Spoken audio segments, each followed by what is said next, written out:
so you want to open a coffee shop. Find a corner spot, buy a nice espresso machine, hire a friendly barista, and watch people line up every morning for a $5 latte. That's the mental picture almost everyone starts with. A cup of coffee sells for $5. The beans and the milk inside it cost less than 60 cents. That's a gross margin north of 80%, which sounds like one of the best businesses a person could possibly get into. And yet, somewhere between 50 and 74% of independent coffee shops close within their first 5 years. Nearly 4 in 10 don't even make it to their first birthday. So here's the real question nobody asks before signing a lease. If coffee is one of the highest markup drinks a human being can sell, where does all the money actually go? Walk past a busy cafe some morning, every table full, a line out the door, steam rising off the machine like a small factory. It looks like money. It looks like the owner in the back should be doing very well for themselves. Except the owner is usually the person working the espresso machine themselves, 70 hours a week, because paying a second barista would erase what little profit is left. Many cafe owners end up earning less than the people they employ. And the strange part is, it's almost never because the coffee was bad. Most first-time owners walk in assuming the hard part is the product. Learn to pull a good shot. Source good beans. Get the milk texture right. Draw a nice leaf in the foam. None of that is what decides whether the business survives. The thing that quietly eats the business alive isn't the beans, the cups, or the milk. It's something almost every new owner underestimates by a wide margin, and by the time they understand it, they're usually already losing money. Before we even get to the drink, there's a decision most new owners rush through without realizing how much it matters: the size of the place itself. A tiny kiosk or a walk-up window looks cheap and manageable on paper, and it is, right up until the owner realizes it can only ever serve a handful of customers at once, capping revenue no matter how good the coffee is. A mid-sized cafe with a few tables costs more to open and more to staff, but it can actually absorb a morning rush without the line spilling onto the sidewalk. A larger cafe with a full seating area and a kitchen looks the most impressive, and is by a wide margin the most expensive to run. More square footage to lease, more staff to cover it, more equipment to maintain. The cheapest option to open is very often the option that caps how much money the business can ever make, and the most expensive option to open is very often the one that becomes unaffordable to keep alive during a slow month. Almost nobody chooses the middle tier on their first try, and almost everyone wishes they had. Let's actually take that $5 latte apart piece by piece and see where the money goes before it ever reaches the owner's pocket. Start with the ingredients. 60 cents. Coffee, milk, a splash of syrup if there's flavoring involved. Add the cup, the lid, the cardboard sleeve, call it another 30 cents. So far under $1. This is the part everyone focuses on, and this is the part that barely matters. Now add labor. The barista who made the drink, the payroll taxes on top of their wage, whatever benefits the shop offers. On a typical $5 drink, labor eats about $1.75. That's 35% of the entire sale, gone, before the owner has paid rent on the building the drink was made in. Speaking of rent, 75 cents of that $5 goes straight to the landlord, the property taxes, the insurance, and what's politely called common area maintenance. Depending on the neighborhood, occupancy alone can run anywhere from 10 to 20% of everything the cafe takes in. Then there's the part almost nobody thinks about until they see the bill. Every time a customer taps a card instead of paying cash, the cafe loses a slice of that transaction to the payment processor. 15 cents on a $5 sale doesn't sound like much, but add it up over a year of thousands of small transactions, and it becomes real money. One documented independent coffee and retail shop spent $18,645 in a single year just on card processing fees, more than they spent on coffee beans for the entire year. Keep going. Utilities, point-of-sale software, licensing, call it another 40 cents. Waste, the espresso shots that get dialed in and thrown away, the milk that goes past its date, 15 more cents. Taxes on the income itself, another 25 cents. Add all of that up, and out of a $5 latte, the cafe is left with somewhere around 65 cents of actual profit, assuming absolutely nothing goes wrong that week. That's about 13%. Not the 80% everyone imagined when they looked at the cost of the beans. Sounds survivable, right? 13 cents on the dollar, multiplied by enough cups a day, should still add up to a living. Here's the problem. Selling twice as many lattes does not mean making twice as much profit. In most businesses, doubling your output spreads your fixed costs thinner and your margins get better. A coffee shop doesn't work that way, because a coffee shop isn't really selling drinks. It's renting out 90 to 120 minutes of intense morning demand and almost nothing else. That's the entire crisis of the business, condensed into one number. The morning rush lasts about an hour and a half to 2 hours. Everything the cafe earns in a day is mostly earned in that window. To serve more people in that same narrow window, the owner needs more staff on the clock and faster machines pulling shots, machines that cost $10,000 to $30,000 apiece. So the owner buys the second machine, hires the extra hands, and now has the capacity to serve the morning crowd twice as fast. But here's the catch. The extra staff and the extra equipment don't disappear once the rush ends at 10 in the morning. The machine sits there, paid for, doing nothing until tomorrow's rush. The staff scheduled for a full 8-hour shift are still being paid at 2 in the afternoon when the cafe is nearly empty. During the rush, labor might cost less than $1.50 for every drink made. By mid-afternoon, with the same staff standing around and almost no one walking through the door, labor cost per drink can balloon past $4 a cup. Busy is not the same thing as profitable.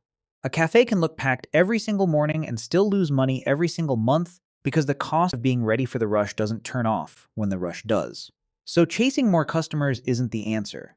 If raw volume doesn't save the business, which customers are actually keeping the lights on? Not the commuter who grabs a small coffee and is gone in 90 seconds. That customer is barely worth the transaction fee. The customers who actually matter are the regulars, the ones who come back 10 or 15 times a month, order a specialty drink instead of a plain coffee, and add something else to the ticket. A loyalty member typically spends 20 to 30% more per visit than someone walking in cold. The average ticket at a well-run independent cafe sits somewhere between $7.81 and $12, nearly double the price of the coffee alone.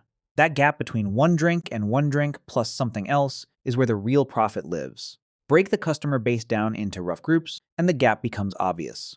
The transit commuter passes through 15 to 20 times a month, spends $3 to $5 each visit, and is gone before the receipt prints.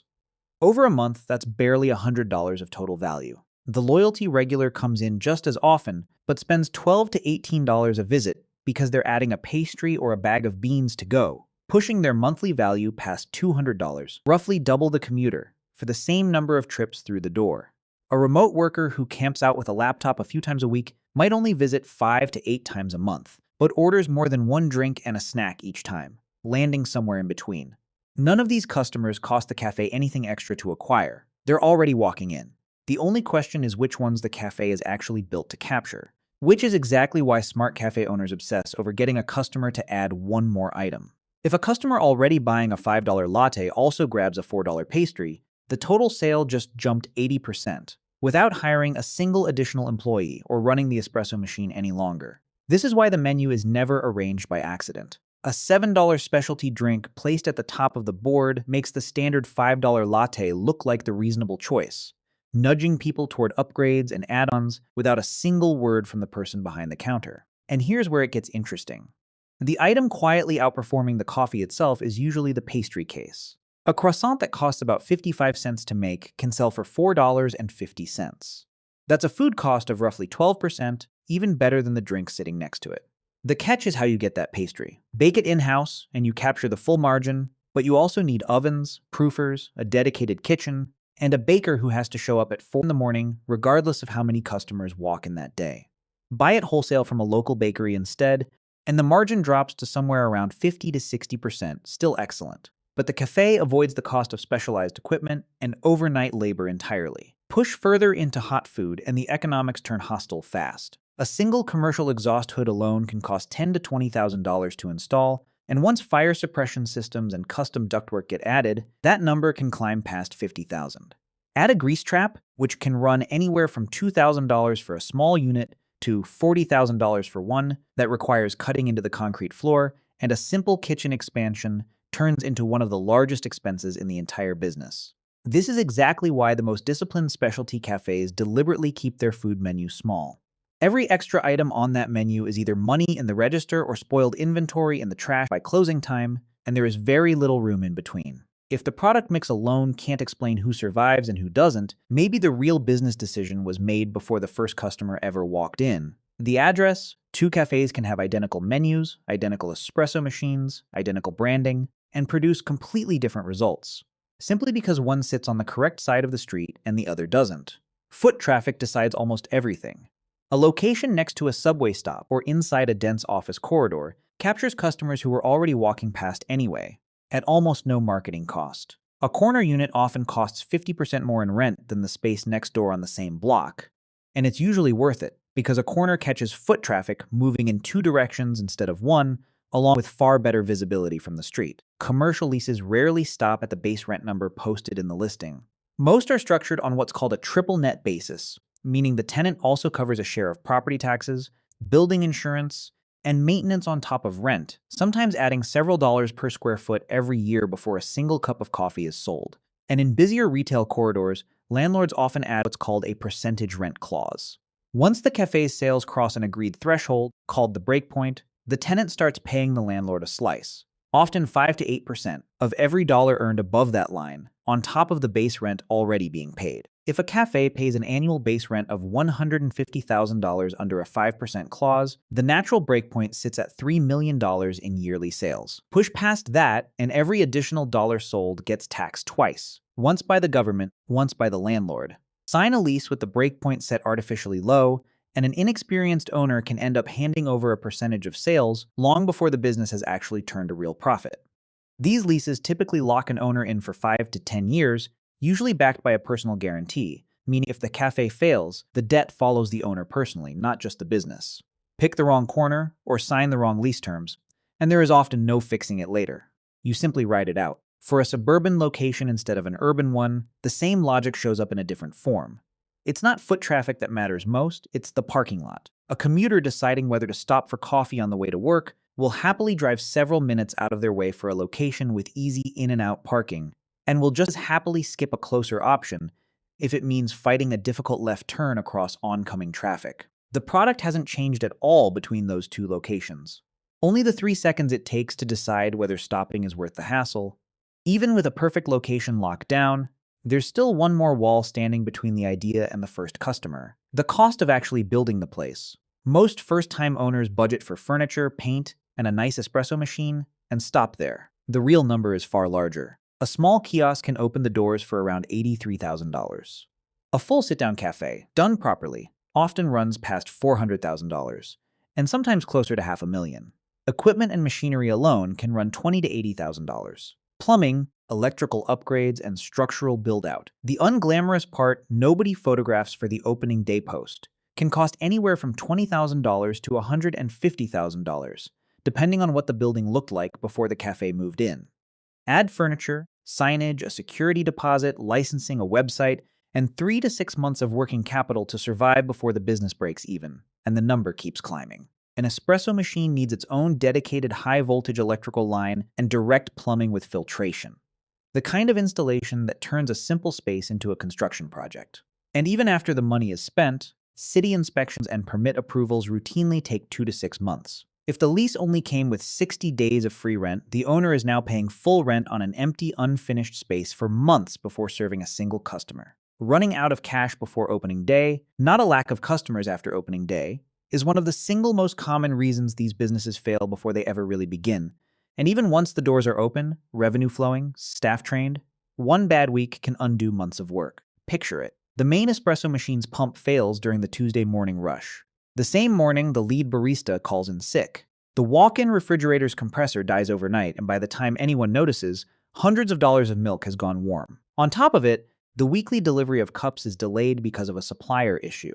None of these events are rare on their own. Together, in the same week, they're a financial gut punch. Losing the espresso machine during the morning rush alone can cost a cafe $500 to $1,500 in lost sales in a single day, and it sends loyal customers straight to whichever competitor happens to be open down the block. This isn't hypothetical. Between 2020 and 2022, supply shortages hit paper cups, milk, and coffee beans all at once, while labor shortages forced many independent owners to abandon the office side of the business and go stand behind the counter themselves just to stay open. And when something breaks, it rarely breaks on a convenient weekday. Emergency repair technicians typically charge $100 to $150 an hour for standard visits, and that rate can climb to $150 to $225 an hour for a weekend emergency call. One bad week of breakdowns, spoiled inventory, and rush repair bills can wipe out months of hard-earned profit in a matter of days. And the damage doesn't stop when the machine gets fixed. Regular customers who got turned away during that one bad week don't automatically come back the following Monday. Some of them simply form a new habit at whichever cafe was open when theirs wasn't, and that lost routine can take months to win back if it ever comes back at all. Now compare all of that fragility to how a large chain operates, and the gap becomes obvious. Starbucks alone buys roughly 3% of the entire world's green coffee supply, more than 5 million bags a year. That kind of volume gives a chain negotiating power an independent cafe owner will simply never have access to, on everything from beans to milk to the paper cups themselves. A large chain runs its own roasting facilities, its own distribution network, and its own mobile ordering technology, which means its average gross margin often lands between 75 and 85%, compared to 60 to 70% for an independent. And because a chain operates hundreds or thousands of locations at once, it can comfortably let one expensive flagship store lose money for years, quietly covering that loss with profit from hundreds of efficient, lower-cost locations elsewhere. An independent cafe doesn't have that luxury. It has exactly one location, and that one location has to work. When a chain's mobile app knows exactly how many oat milk lattes to expect at 8 in the morning on a Tuesday, and pre-stages the order before the customer even walks in, an independent cafe is still relying on a barista's memory of the regulars and a handwritten sticky note behind the register. Both approaches can produce a good cup of coffee. Only one of them scales without breaking. So how does a small independent cafe compete with that kind of scale at all? Not on price and not on speed, because it will lose both fights every time. It competes by selling something a global chain structurally cannot replicate: the feeling of a specific place, made by specific people, that customers choose to be loyal to. This is really what powered the rise of what's often called specialty or third-wave coffee. Roasters started selling direct trade, single-origin beans instead of anonymous commodity coffee, and customers who once refused to pay more than $2 for a basic cup started happily paying $7 to $9 for a carefully made pour-over. The raw ingredient cost barely moved. The price customers were willing to pay moved dramatically. That gap, pennies of extra ingredient cost against dollars of extra retail price, is what allowed small operators to build real margin without needing Starbucks-level buying power. This kind of pricing power also does something quieter but just as valuable. It insulates the cafe from the up and down swings of the global commodity coffee market. A chain buying anonymous beans by the ton is exposed to every price spike in the futures market. A small roaster selling a story along with the beans can raise prices gradually as costs rise. Because the customer isn't really comparing the price to a commodity chart, they're comparing it to the last time they had a cup this good. Brands like Stumptown, Intelligentsia, Blue Bottle, and Counterculture were all, at some point, a single struggling neighborhood cafe. What eventually made them different wasn't the coffee itself. It was everything they built around it. But even with premium pricing working in their favor, every cafe, cheap or expensive, runs into the same brutal fact of the business. The payroll clock never actually stops. A barista isn't just paid while pulling shots for a paying customer. They're paid while cleaning the machine, restocking the fridge, calibrating the grinder, and opening or closing the shop. None of that time makes the cafe a single dollar, and all of it has to be paid for. Add in the fact that customer traffic can vanish the instant it starts raining, or a train gets delayed, or a holiday empties out the office buildings nearby, and a fully staffed cafe can suddenly find itself paying wages for a shift with almost nobody to serve. Training a new barista to run a commercial machine and produce a consistent drink takes real time and real payroll, and if that employee leaves after a few months, all of that investment walks out the door with them. On top of it, the regulatory ground keeps shifting. In several states, including some of the most expensive real estate markets in the country, employers are legally required to pay the full state minimum wage directly, sometimes over $15 or $16 an hour, with tips counted as pure extra income on top, rather than something the owner can count toward the wage. That single policy difference can push labor costs from roughly a third of revenue to closer to 40% in one line item. Scheduling around all of this is its own constant puzzle. Too few staff on the floor during a surprise rush, and service slows down, lines grow, and customers who are in a hurry simply leave without ordering. Too many staff scheduled for a rush that doesn't materialize because of rain or a holiday, and the cafe is paying full wages to stand around a mostly empty room. There is no software that perfectly predicts a Tuesday morning, which is why so many owners end up doing the scheduling themselves by feel, based on years of watching their own door. Given all of that, the fragile margins, the rigid labor costs, the unforgiving lease terms, why do experienced owners keep opening more cafes instead of walking away? Because the ones who actually make real money figured out sooner or later that the cafe itself was never supposed to be the whole business. Selling brewed coffee across a counter, one cup at a time, is one of the least profitable ways to sell coffee. The cafe's real job for a well-run operation is to act as a storefront, proof that the brand and the product are good while the actual profit gets built somewhere else. roasting beans and selling them wholesale to other cafes, offices, and grocery stores, runs at high volume with excellent margin, without needing more baristas or another storefront. A monthly bean subscription shipped straight to a customer's home produces steady, predictable revenue that doesn't care whether it rained that morning. And a simple retail bag of beans sitting on the counter, say $16 to the customer, $9 to produce, hands the cafe $7 of pure profit without requiring a single minute of barista labor. That one bag is worth roughly the same profit as 4 lattes made, served, and cleaned up after. This is exactly the path the biggest specialty brands in the country followed. They started as one small neighborhood cafe and grew because they stopped treating the cafe as the entire company. So let's actually run the two versions of this business, side by side, and see what owning one really looks like in a given year. Take a well-located independent cafe doing about $500,000 in sales for the year. A realistic number for an established, reasonably busy shop. In the optimistic scenario, everything the owner controls is dialed in. The lease was negotiated fairly, without a punishing percentage rent clause. Labor is scheduled tightly around actual demand instead of guesswork, so nobody stands idle during the 2 o'clock lull. The pastry case is sourced wholesale instead of built out as an expensive in-house kitchen, avoiding 6 figures of construction cost entirely. Loyalty members are driving up the average ticket, and a modest wholesale or subscription channel is adding steady income that doesn't depend on the weather. Added up, and a well-optimized cafe can land a net margin in the range of 15 to 18%. Putting somewhere around $75,000 to $90,000 a year in the owner's pocket after every single expense, including their own labor behind the counter. Now the realistic scenario, built from the same starting revenue. The lease includes a percentage rent clause the owner didn't fully understand at signing, and by autumn sales have crossed the breakpoint. Turnover forces 2 separate rounds of hiring and retraining over the course of the year, each one costing weeks of payroll before the new hire is fully productive. A refrigerator compressor dies in July, right in the middle of a heat wave, taking a full weekend's worth of dairy inventory with it. A card processor quietly raises its swipe rate in September, and nobody in the office notices for 2 months. None of these events are dramatic on their own. Stacked together across 12 months, they are simply what an ordinary year looks like for most independent owners. Under those far more common conditions, that same $500,000 in sales nets out closer to 5 to 8%. Somewhere around $25,000 to $40,000 for the entire year, split across 70-hour weeks, which works out to less than what many of the cafe's own employees take home. The difference between the good version of this business and the ordinary version of this business is roughly $50,000 a year.